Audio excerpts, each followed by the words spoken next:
Good morning, Thailand. My name is Alex. And hello, I'm Jay. And we have some news updates for you this glorious Monday, August 4th, from around the land of smiles. Before we begin, please remember to subscribe to the Thaiger to stay up to date on all things Thailand. Now, today, we'll be talking about the ongoing cyber battle between Thailand and Cambodia in the wake of the ceasefire. A Nigerian man leading police on a cocaine-fueled high-speed chase. And a little later, a British expat's hunt for the perfect Sunday roast goes viral. Feel good. Before we get into it, though, Jay, can you give us a quick word from our sponsor? Why don't I, Alex? Thank you to Fazbaz for sponsoring the show. They make it happen, not just for our show, but also if you want to buy real estate, if you want to buy, sell, rent, you just want to buy land, check out Fazbaz.com, largest real estate property portal in Thailand. Yeah, absolutely. We went down to Phuket actually to do some work for them, and we did some fun Vox Pops and stuff. Yes, Thank we you did. as always, Fazbaz, for giving us the opportunity to do some fun work on your behalf. That's not the only plug. Guess what, Jay? Tan, pop it up. If you're in Pattaya this Saturday, we've got another round of Pattaya Night Live. This time it'll be featuring some bigger names. Steve O'Jocelyn. This man was the second runner-up on Romania's Got Talent. Wow. Right. Is he Romanian? No, he is not. He is an American man.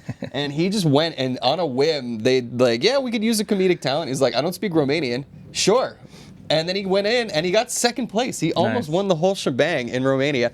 So he's traveled to more than 20 countries, performed all over the world, and we are fortunate enough to have him this Saturday down in Pattaya. So you guys can look up Pattaya Night Live, Steve O'Jocelyn on Megatix. You can book your tickets now. We will be doing the show as we usually do on Saturday at the Siam Design Hotel. So book them now. We'll see you there. Steve-O, but funny. Yeah. Oh, and look, Dennis G is now a member of the Thaiger channel. Thank you, Dennis G, for subscribing to the Thaiger membership. Your membership helps us run the show. Appreciate it, man. My man. Anyways, Dennis G, welcome to the club. All right, news time. Our first story is about the Thai-Cambodian border ceasefire, which has failed to halt the online war of hacks and disinformation. Both sides have their spin teams on full steam ahead. Although Thailand and Cambodia have agreed to a ceasefire after 5 days of deadly border clashes that killed over 40 people and displaced 300,000, the battle continues online. Hackers from both nations are defacing official websites, spreading obscenities, and launching massive cyber attacks, including over 500 million spam and DDoS incidents in Thailand alone. Social media has become a battlefield of disinformation with bot-driven campaigns, fake news, and misleading photos such as wildfire images misrepresented as chemical weapon attacks. Both governments accuse the other of using online tactics to divide public opinion, turning the border conflict into a full-scale digital war. Well, there we go. Misinformation. Yeah, I hope we're not part of the problem. Yeah. We try to vet all of our information as thoroughly as we can. We have been attacked as well. We have. Cyber-wise. Indeed.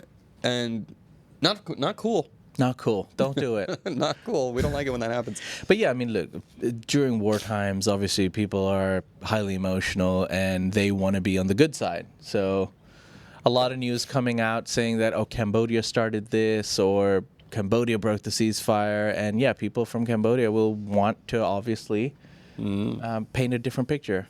Yeah, obviously. That's the thing I always wonder about this, though, because in my opinion, I don't see Thailand having much to gain from this conflict, obviously, because tourism is a big factor here. We've been talking about low season. This doesn't help. Yeah. Right? Conflict doesn't. What does Cambodia have to gain from this conflict? I don't know. Maybe a little bit more political stability on their domestic side. But certainly Cambodia has been known for its scam farms. It's been a huge issue. Not that Thailand's immune to that as well.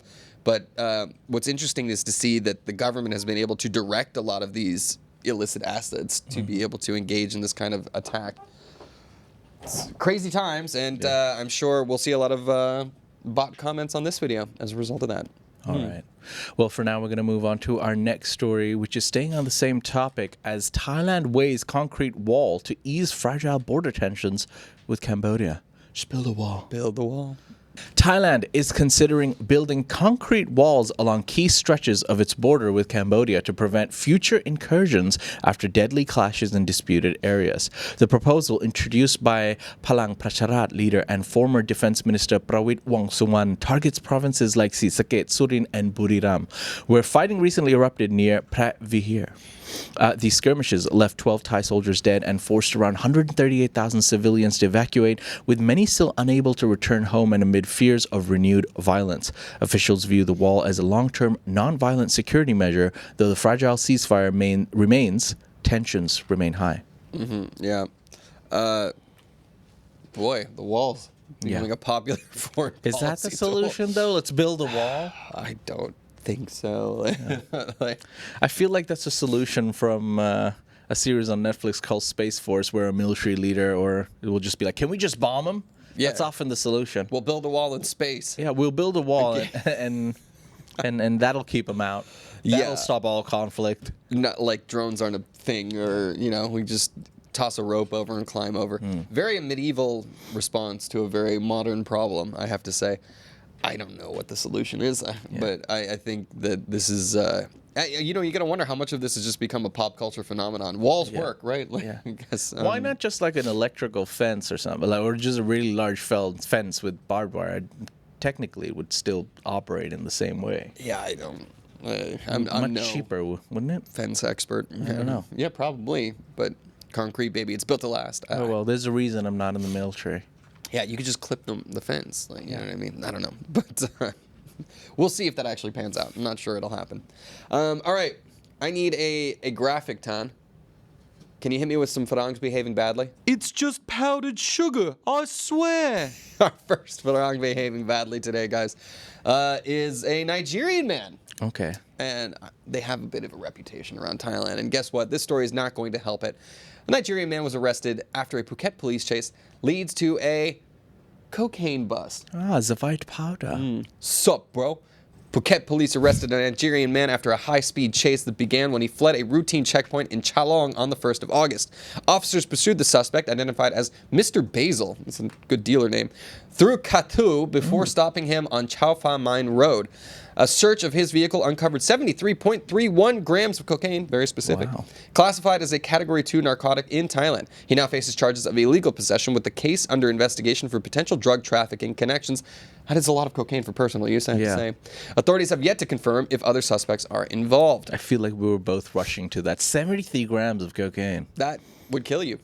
If you did it at one sitting, it's tried and tested. Anyways, not cool. And then high-speed chase. You're compounding the problem. A high-speed chase in Phuket these days is very difficult. There's a lot of traffic out there. No, I'm just lucky. I think they're lucky that nobody got more injured. I know that exact checkpoint. It's the checkpoint to my home. Yeah? Yeah. Yeah. That's funny. Can I give you a fun fact? Yeah, go on then. So that checkpoint in particular, it's actually quite active. However, at a younger age, allegedly, I've heard about these things. If you would want to go to Patong and not be stopped, and if you're underage or if you don't have a motorbike license, just go after 11 p.m. That's when they take the break. Oh, there you go. You heard it here allegedly first. I feel like I have a lot of information to do crime. I'm just saying. I'm just an experienced vet. God, dude. It wouldn't be a GMT show if Jay wasn't telling us how to commit crimes more effectively. I'm just saying. The information's out there. I inform. And now you're disseminating it. I love it.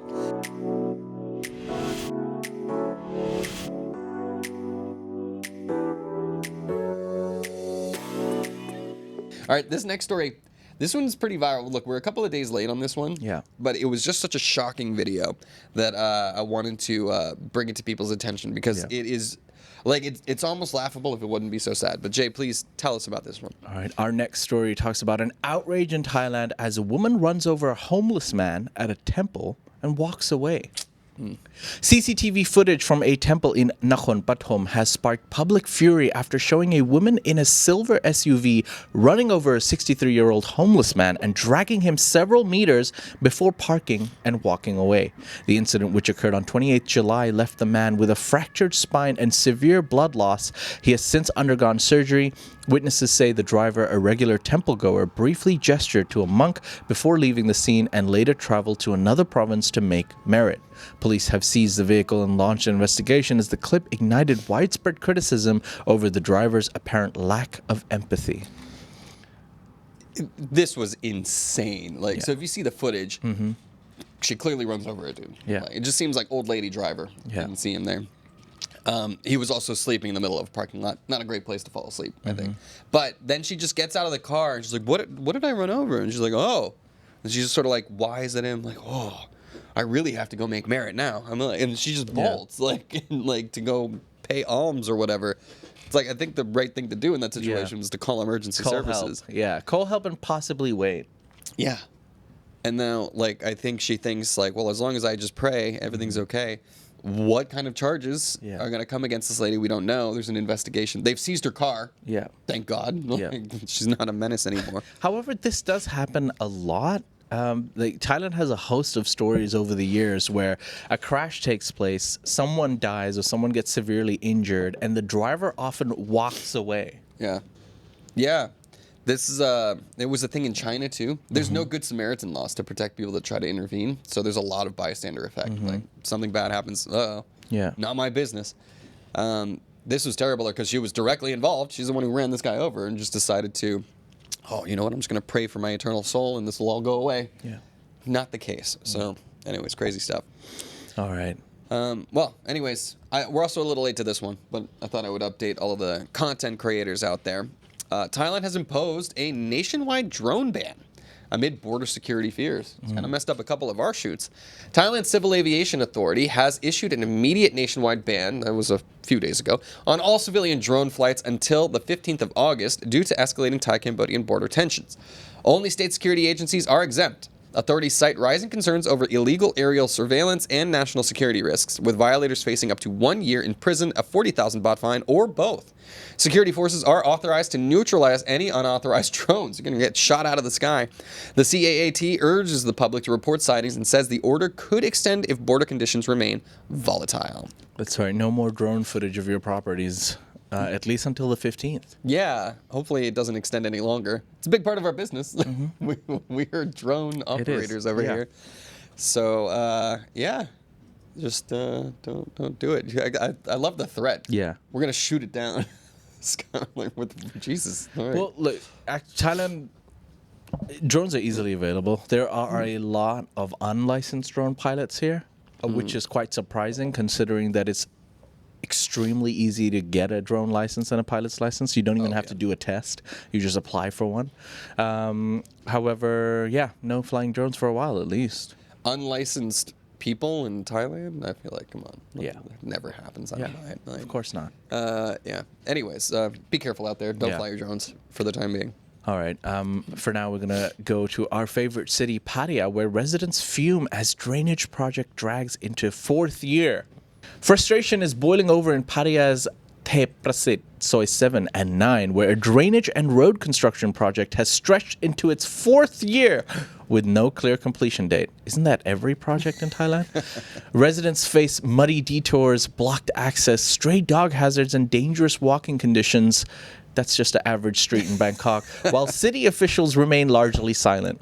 Locals feel overlooked in favor of tourist hotspots and are demanding transparency, clear timelines, and urgent action. With patience wearing thin, the community warns that continued neglect will only deepen public outrage. Yeah, that looks very... 4 years is a long time. Yeah. My question is, public, what are you going to do about it? Right. Don't even get me started on the Chalong underpass in Phuket. That took about 10 years, I feel. Yeah, not always quick on the movement. And you got to wonder, what is it like, when you make these infrastructure plans, there's got to be a budget when you set it up, and there's got to be a timeline. And then after that, it just seems like there's no accountability. Yeah. It's pretty frustrating. But I think everyone knows that, even if you're building a house, unless you're working with a trusted construction company, there will be delays and they will give you no timeline. It will be like, it'll take 3 months, which will then become 6 months, which will then become actually 8 months. Yeah, or 4 years later, apparently, in this case. And it's just like a thing you have to accept. Yeah, I guess so. Allegedly, of course. Well, yeah. I don't know. And when they say public outrage, of course, people are complaining about it. Is it just on online forums? Can people assemble and actually be like, "Hey, this sucks"? Like, It's mostly some people that are visibility. affected by it. The rest of us don't care. I feel for them though. Yeah, Kind of we sucks. feel for Yeah. them. But at the same time, What am I gonna do about it? Yeah, fair play. All right. Well, anyways, enough of that bummer stuff. Okay. We got some feel good news here at the end. Tyne, you got another graphic for me? Feels good, man. Feel good news, everybody. We'll always like to end the show this way. Our first one is about a viral British expat TikToker's hunt for the perfect Sunday roast in Thailand. That's right, a British expat in Thailand named Julia, at Owe with Julia, double A, has gone viral on TikTok after documenting her quest for a proper Sunday roast abroad. Her video shows a feast of British classics from fish and chunky chips with malt vinegar to toad in the hole and oversized Yorkshire puddings filled with roast chicken and vegetables. What is a toad in the hole? Somebody has to explain that to me. Julia even claims Thai roasts are 10 times better and cheaper than back home. The clip, which has racked up over 57,000 views, struck a chord with UK expats craving comfort food and has inspired others to seek out a taste of home in Thailand. there we go.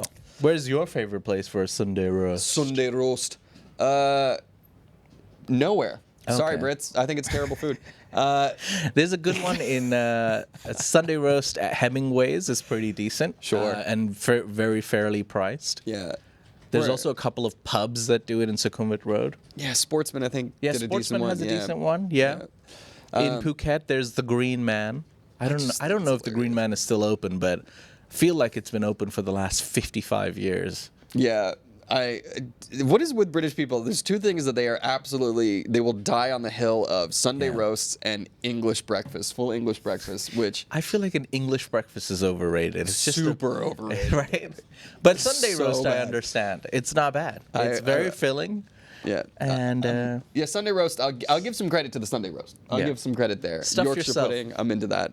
Yeah, we're gonna alienate all of our British audience. I had friends. I have so many British friends, and they're in a group together where they just send each other English breakfasts that they get around the world. They're like, check this out, 5 out of 10, right? 9 out of 10, something like that. It's like. That's the only thing in the group chat. They Yeah. don't talk about anything else. They just send each other pictures of the English breakfast. Wild to me. I think there's a lot. You guys invaded the world to get the spices and stuff, and you decided not to use it in any of your own local foods. yeah, I eat Pardon my English breakfast with my pork and beans. I do love. I am down with baked beans for breakfast though. I give you points for that one. Yeah. But your bacon needs work. All right. Well, moving on to our next story, depending on how you feel about it. Don't go green anymore because Bangkok climbs to 11th place among world's most expensive cities for luxury living. Bangkok has become the 11th most expensive city globally for luxury living, according to 2025 Julius Baer Global Wealth and Lifestyle Report. The city now leads Southeast Asia in high-end costs driven by pricey luxury footwear and cars, though services like dining and nail treatments remain relatively affordable. Asia Pacific remains the fastest-growing wealth hub, with 47.5% of the world's new high-net-worth individuals expected to emerge the region by 2028. Bangkok's rise signals a shift towards experience-driven spending, highlighting its growing importance in the global luxury market. Yeah. I've said it time and time again. We all value Thailand for the cheap food, for the cheap cost of living, but things can be very expensive and you can be very high so if that's what you prefer. Absolutely. Those high-end experiences are definitely available here, just with the Michelin restaurants, Yeah. the luxury brands that you see at the shopping mall. Michelin, Alex? Excuse me. I'm pronouncing it how somebody talking about the tires would pronounce it. Fair enough. But yeah, what's great about this story though is that those experiences are there, but Bangkok is still really affordable. Like in terms of Extremely, yeah. rents, actual cheap foods, cheap experiences like massages and nail salons, hair salons, things like that. But if you want the creme de la creme, it is absolutely available. Right. And We just don't hang out with those people because they won't hang out with us. that's true. They're too good for us. We'll be at the English breakfast and Sunday roast. But think about it. I mean, logically, it makes sense. If you are loaded, why not come to Thailand and live like a king? Yeah. It's like, I'm loaded in my country. If I went to Thailand, I would just have the best of the best. of the best. A lot of people make that decision. Like, a lot of people make that decision. Actually, it reminds me of a funny story I'll tell in the live comments after we got out of here. But yeah, don't let me forget. There was a compound. All right. Well, ladies and gentlemen, those are some of the stories from across Thailand today. You can find more stories on thetiger.com, or you can get into the conversation on any of these stories at ASEANnow.com. That's Thailand's largest English news forum. That's right. And don't forget to like and subscribe here. You can also click that join button, like one of our newest members, Dennis G, has just joined today. Congratulations, Dennis G. Thank you for joining and supporting the channel very directly. That's right. And you get all sorts of benefits. And join fellow members like Damien Jesser, Mojo, who's not in the chat today. Yeah, we got plenty of, and Danny Fan, of course. You guys are wonderful. Thank you so much for supporting the channel. Yeah, and all the viewers, of course, watching us every day. You guys join us every day. You comment on the live chat. You comment on the video. Every engagement helps. Thank you very much. That's true. Don't forget, this is a live show. Happens every day at 9:30 a.m. on weekdays. You can join us. Live? Well, who knew? It's live right now, but when people are seeing this later, it's not live. But it is live most days of the week at 9:30. So come check us out and join the conversation directly. It's really fun. And also, yeah, social media, TikTok, Facebook, Instagram, wherever. We're about to hit 100K on Instagram. I'm very excited. Looking forward to that. But what do I do with my hands? If you don't chew Big Red, what is it? Anyways, I'm thinking of Talladega Nights. I watched Talladega Nights over the weekend. Nice. That's why I did that. You got that reference. There we go. Bro. I'm with you. Well, anyways, we are going to now dive into the live chat and see what our live viewers have to say. Until then, we'll see you tomorrow. If you like that story, please like and subscribe. And for more Thailand news, follow us on Instagram, YouTube, or TikTok at The Thaiger, or you can go to thetiger.com and join the conversation.